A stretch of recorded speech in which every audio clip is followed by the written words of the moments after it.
que a veces nos ponen a elegir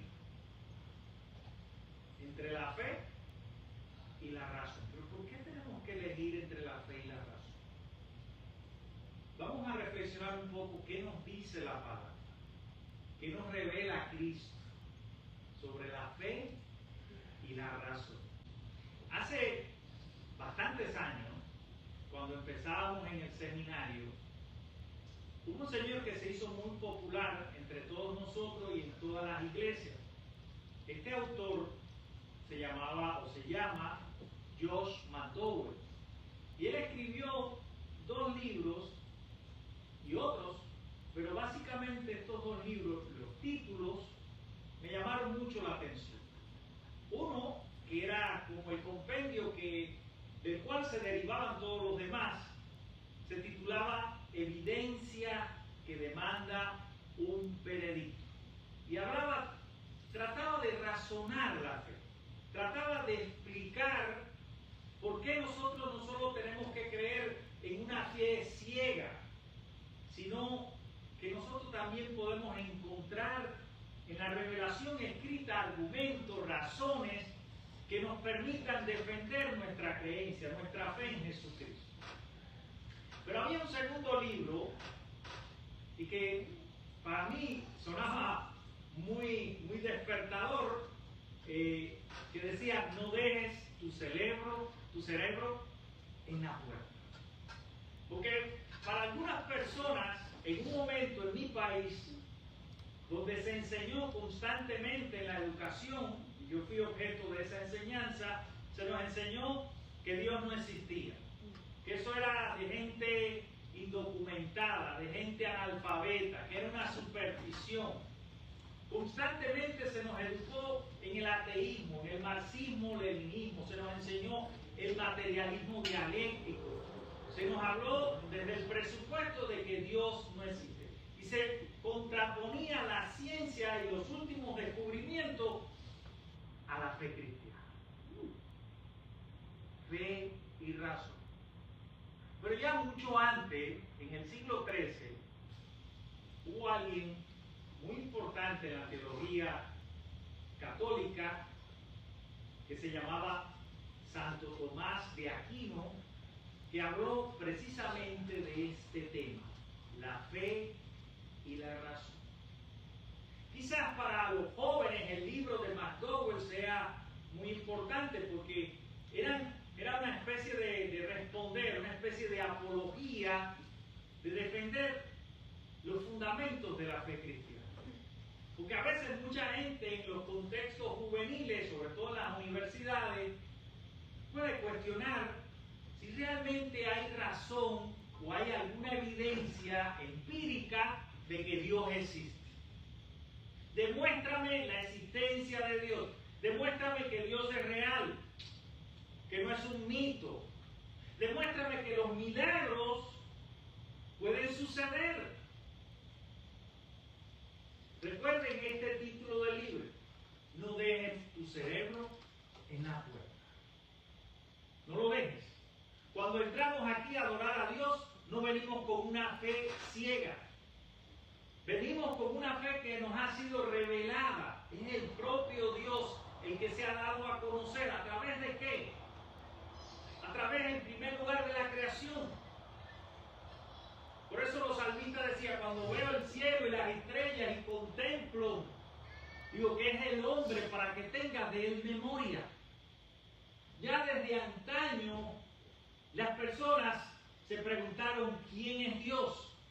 ¿Cómo se revela? ¿Cuál es su propósito? ¿Qué sentido tiene la vida sin fe?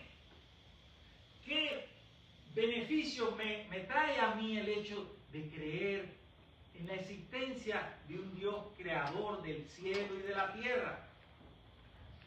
Pero quiero decirte algo en esta mañana. Dios no quiere que dejes tu cerebro en la puerta.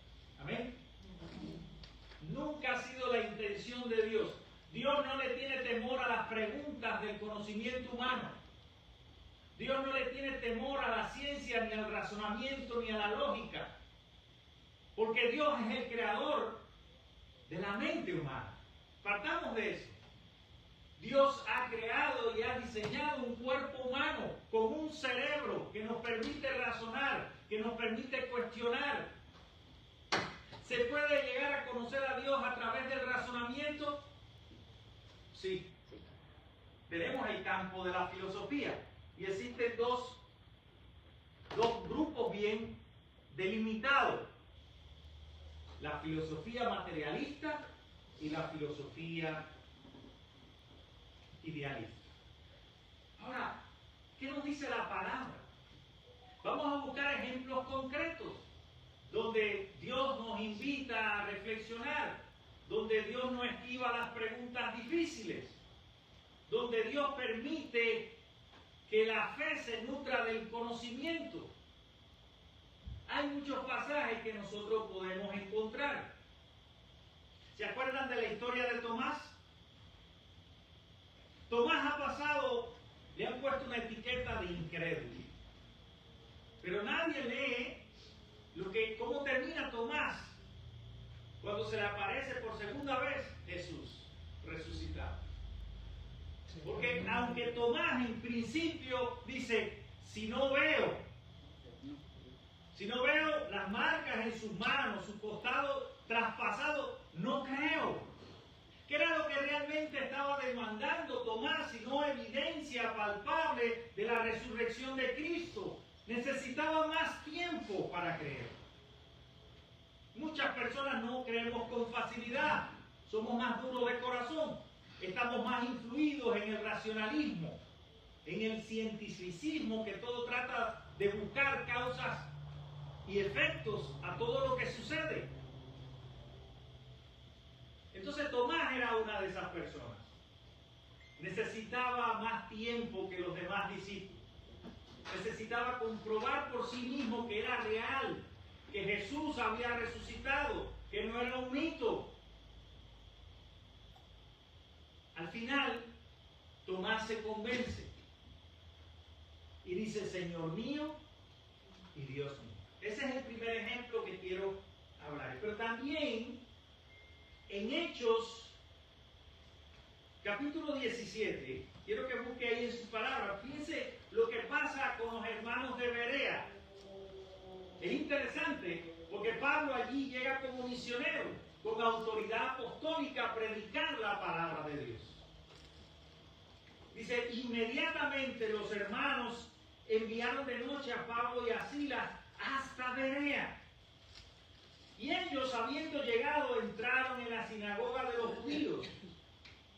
Y estos eran más nobles que los que estaban en Tesalónica, pues recibieron la palabra con toda solicitud, escudriñando cada día las Escrituras para ver si estas cosas eran así. Aquí tenemos lo primero que tenemos que reflexionar. No todo el que sale en YouTube predicando está fundamentado en la palabra de Dios. ¿Amén? Entonces, cuando nosotros hablamos de fe cristiana, no estamos hablando de una creencia. No estamos hablando de algo que nos imaginamos de Dios. Nos sustentamos en la revelación de la palabra de Dios. Porque Dios se ha dado a conocer no solo a través de la creación, sino también a través de su palabra en la historia. Incluso cuando nosotros leemos el prólogo de los evangelistas en Lucas, Lucas es uno de los más cuidadosos en cuanto a lo que él va a redactar, en cuanto a lo que él va a transmitir como evangelio.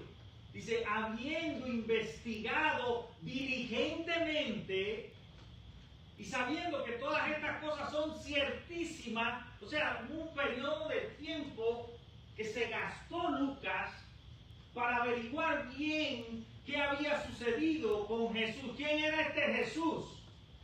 Porque cada uno de los evangelios trata de decirnos quién es Jesús. Y claro, nosotros ya vimos la película completa y sabemos el final. Pero en aquel tiempo no lo sabían los primeros cristianos. Tenía que recopilarse toda esa información. Había que usar la razón, la lógica y el pensamiento humano. Había que acopiar ese conocimiento, llevarlo y plasmarlo en una escritura para que la gente tuviera la evidencia suficiente de que este Cristo que fue crucificado en la cruz también resucitó y hoy está a la diestra del Padre intercediendo por su pueblo. Pero para llegar a esa conclusión pasaron años y quizás siglos hasta que se redactaran todo lo que nosotros hoy conocemos como la Biblia. Más de 1500 años. Un proceso larguísimo, cuidadoso. Entonces, lo que tenemos aquí es una evidencia palpable de la existencia de Dios. Pero no solo lo que está escrito en la palabra, el propio Jesús, que encarnó en la naturaleza humana, donde hubo testigos. Por eso Pablo en un momento, en 1 Corintios, cuando habla de la resurrección, que es el fundamento de nuestra fe cristiana, dice que hubo más de 500 testigos a los cuales Jesús se le apareció. O sea, cada uno de los evangelistas está hablando de una evidencia, de un testimonio. ¿Por qué nosotros tendríamos que dudar de la veracidad de personas que estuvieron con Jesús y que estaban dispuestos a dar la vida por lo que creían? ¿Qué loco haría eso? ¿Te atreverías a dar tu vida por una mentira? Ellos sí lo hicieron porque estaban convencidos de la realidad de Cristo, de su muerte en la cruz y de su resurrección. Y cada uno de los evangelistas se empeña en demostrar en eso. Porque claro, en aquel tiempo pudieron surgir muchas leyendas y mitos. Se robaron el cuerpo de Jesús. ¿Cómo ibas a contrarrestar eso? En un mundo lleno y plagado de religiones, donde hay tanta competencia y donde empieza a surgir una nueva, era fácil echar por tierra esos argumentos. No, el cuerpo de Jesús fue robado. Ellos se inventaron esa mentira. Por eso se escriben los evangelios. Por eso se escriben a las iglesias locales las cartas que hoy conocemos. Por eso se escribe el libro de Hechos, donde se manifiesta el poder de Dios y del Espíritu Santo, dando señales. Otra de las cosas que Juan, el evangelista, da a conocer, él habla de señales, él habla de testimonio. El testimonio de Juan el Bautista, que da a conocer quién es el que puede quitar el pecado del mundo, que es Jesús. ¿Se dan cuenta que necesitamos la razón para reflexionar en lo que Dios ha revelado y para creer en Jesús? Por eso Pablo escribe en Romanos que la fe viene por el oír. ¿Y el oír por qué? Por la palabra de Dios. Entonces no es una creencia, no es una idea, no es un mito, no es algo que yo reproduzco de otra persona. Es algo que me ha sido revelado en la palabra, que forma en mí una convicción, que forma en mí una manera de entender la vida, de cómo Dios creó el cielo y la tierra, y todo lo que eso implica y significa en mi modo de vivir como ser humano.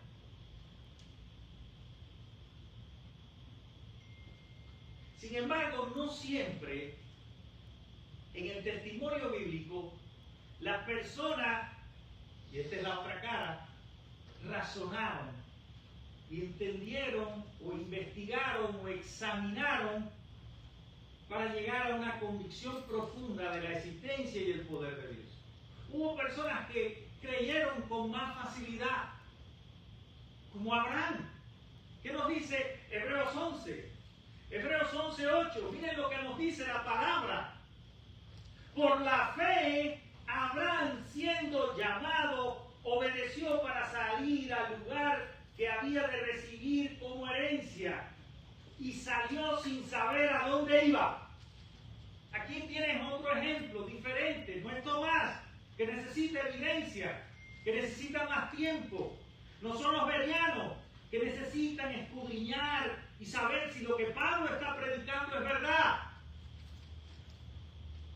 Abraham creyó sin tener el mapa completo. Yo me pregunto en esta mañana, ¿cuántos de los que estamos aquí somos Tomás o somos Abraham? Pero todos están en el derecho de buscar a Dios, y eso es lo importante. Lo importante no es que tú llegas a la iglesia siendo ateo, agnóstico.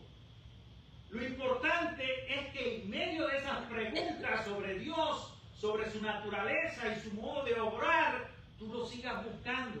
Porque muchos de los más grandes ateos y científicos de la historia al final han tenido que reconocer la necesidad que tiene el ser humano de vivir por fe.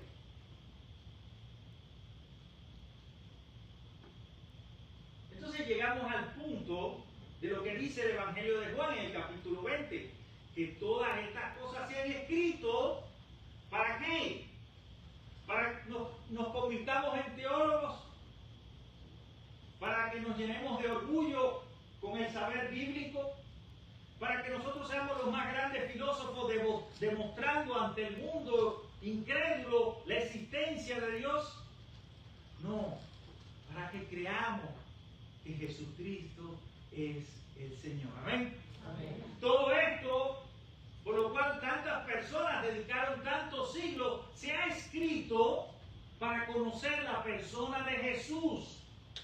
Porque la fe cristiana no simplemente se trata en acumular información, a veces necesaria.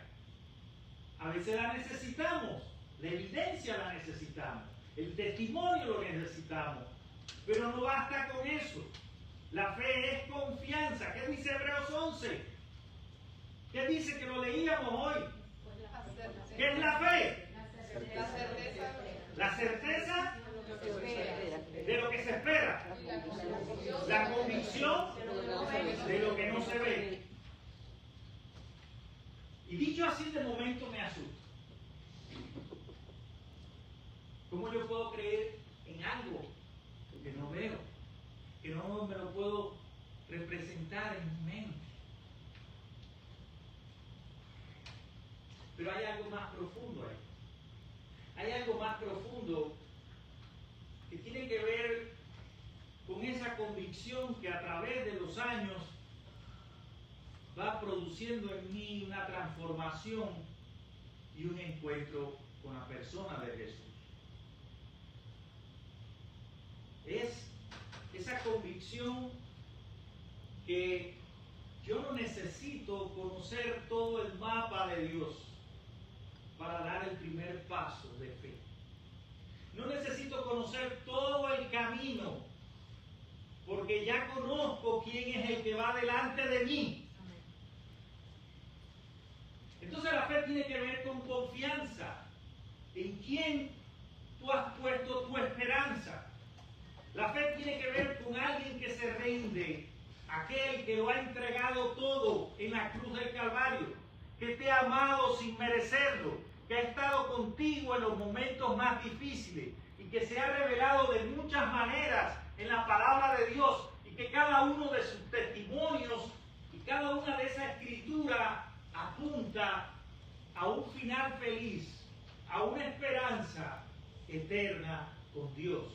Y nadie te puede distraer ni robar ese gozo y esa esperanza que solo Él puede dar a tu corazón cansado. Entonces la fe es esa confianza, es esa convicción que se convierte también en una acción, porque creer en Jesús no es una idea de Dios. Hay mucha gente que conoce las Escrituras, que tiene mucho conocimiento, que incluso podían ser los mejores apologistas defendiendo la fe cristiana y no creen. Porque no han puesto toda su confianza y su esperanza en Jesucristo como Señor y Salvador, porque no han rendido su yo y su ego para que sea Él el que guíe su vida, guíe cada paso. O sea que la fe tiene como consecuencia un obrar por el amor. Dice Santiago, la fe sin obras es muerta. Entonces la fe cristiana, desde la perspectiva bíblica, no es una idea que yo me hago de Dios. Porque hay muchas personas que creen que hoy se habla mucho del universo. Y le dan gracias al universo. Yo no sé qué significa eso. Eso a mí no me dice nada y respeto a todo el mundo. Pero la fe bíblica no habla de universo. Habla de un Dios que se hizo persona, que murió en una cruz y que resucitó y que está a la diestra del Padre intercediendo por tu vida, por tu familia y por su iglesia. En ese Dios yo creo. En ese Dios yo estoy dispuesto a dar mi vida, a ser consecuente con lo que Él me pide, a no quedarme en palabras, sino moverme en una acción, en un compromiso, en una consagración. Esa es la fe que nos habla la Biblia. Entonces no tenemos por qué negar con la razón la existencia de Dios. No es necesario. Simplemente podemos acumular toda esa información y todo ese conocimiento que nos ha sido revelado a través de los testimonios y de las evidencias que nos dan quienes escribieron. Podemos tener de la más suma digna confianza las palabras y el hecho de la vida, la muerte y la resurrección de Jesús, de lo que el propio Jesús dio a conocer al ser humano, que Él es el camino, la verdad y la vida. Y nadie va al Padre si no es por Él. Entonces yo tengo que preguntarme más allá de la razón muchas veces, porque como decía la hermana, hay momentos de incertidumbre, hay momentos en que yo no entiendo lo que me está pasando. Y si no entiendo lo que me está pasando, ¿acaso no estoy creyendo? Mi fe se ha hecho vana. Porque hay muchos sucesos y cosas en la vida, circunstancias que nos ahogan. Como decía el salmo de hoy que leíamos, tus ondas y tus olas han pasado sobre mí. Me estoy ahogando en esta situación tan dolorosa, tan triste.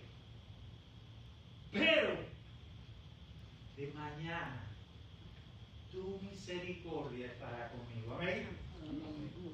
A veces la fe llega a un punto donde la razón no puede explicar, porque hay cosas que nos han sido reveladas, pero hay otras que pertenecen al misterio de Dios, a la soberanía de Dios. A veces no entendemos por qué niños mueren al nacer, a veces no entendemos los terremotos. Uno me escribió en el canal, ¿quién fue el que envió el terremoto? ¿El diablo o Dios? Entonces, va a haber muchas preguntas legítimas que nosotros le podemos hacer a Dios, y Dios no se asusta por eso. Dios quiere que indagues, Dios quiere que busques, Dios quiere que escudriñes. Dios no se asusta por las preguntas de los seres humanos, porque en Él radica todo el conocimiento y toda ciencia. Lo que Dios sí quiere, más allá de tus preguntas, cualquiera que sean, es que tú confíes, que aprendas a confiar cuando a veces no entiendas la manera en que Dios está obrando en tu vida. Amén. No entiendo lo que me está pasando, pero yo sé y confío que tu fidelidad es por las generaciones, de que has sido fiel y has estado conmigo en otros momentos de la vida. ¿Y por qué no lo vas a estar ahora? En medio de este valle de sombra, de tristeza, que me invade y que me agobia. ¿Por qué no? ¿Por qué no seguir confiando en ti? A pesar de que mis finanzas no andan bien. De eso se trata la fe. Esa es la fe bíblica. Esa es la fe que transforma las vidas. Esa es la fe que permite que una iglesia crezca. Es la fe no siempre de lo que vemos o de lo que somos capaces de razonar. Es la fe a veces de Abraham, que no sabía a dónde iba. No tenía GPS, no tenía brújula, no tenía mapa, pero aún así confiaba en Dios, que lo guiaría paso a paso. Y esa es la fe que quiero que habite en ti, mi querido hermano. Amén. Amén. La fe verdadera, la fe que te va a hacer más cercano de Dios y vas a vivir con paz y con esperanza en este mundo. Confía siempre en Él, porque los que confían en Dios seguirán en movimiento. Cuando hablamos de fe, y con esto termino, Estamos hablando de una dinámica, de un movimiento que puede pasar de la incredulidad a la credulidad, que puede pasar del ateísmo a una fe verdadera, que admite las preguntas y el razonamiento y que lo mantiene firme aún en medio de las dificultades. Este señor del cual le hablé, Josh McDowell, empezó precisamente haciendo preguntas porque no creía en Dios. Y al final se convenció tanto por la razón y llegó al conocimiento que escribió estos libros. Y dedicó toda su vida a ir a las universidades y a demostrar la verdad de Jesucristo. Pero ya que sabes esto, ya que conoces esto, ¿por qué entonces no le obedeces? ¿Por qué cuando Dios te llama a hacer algo, te rehusas a hacerlo? Si ya llegaste a la conclusión de que Dios es real, de que Dios es la verdad más importante de tu vida, que Jesucristo es digno de confiar en Él, ¿por qué te rehusas en la obediencia si es también parte de la fe? La fe sin obra es muerta. La fe sin compromiso y sin consagración no es fe genuina. La fe aislada en la casa, separada del cuerpo de Cristo, no es útil. No nos transforma, no nos enriquece, no nos edifica, no construye el reino de Dios entre nosotros y no nos envía a una misión. Esa es la fe que Dios quiere para esta iglesia. Amén. Amén. Una fe viva, una fe consecuente, una fe obediente, que se convierta no solo en una convicción, sino una vida entregada a Cristo, de servicio, de amor y de predicación del Evangelio. Que Dios te bendiga en esta mañana. Confía Amén. Plenamente en Dios. Amén. Hay mucha evidencia, hay mucha razón. Pero si eso no fuera suficiente para creer en Jesús, ora, pídele a Dios, porque muchas veces ha sucedido que incluso el argumento más poderoso ha sido precisamente las revelaciones a través del Espíritu Santo y la necesidad que te muestra de buscar a Dios en medio de este mundo. Que Dios te bendiga, que Dios te sostenga, confía en su fidelidad, mantente firme ante los vientos soplan fuerte, no pierdas tu mirada de Jesús, el autor y consumador de nuestra fe. El Señor les bendiga.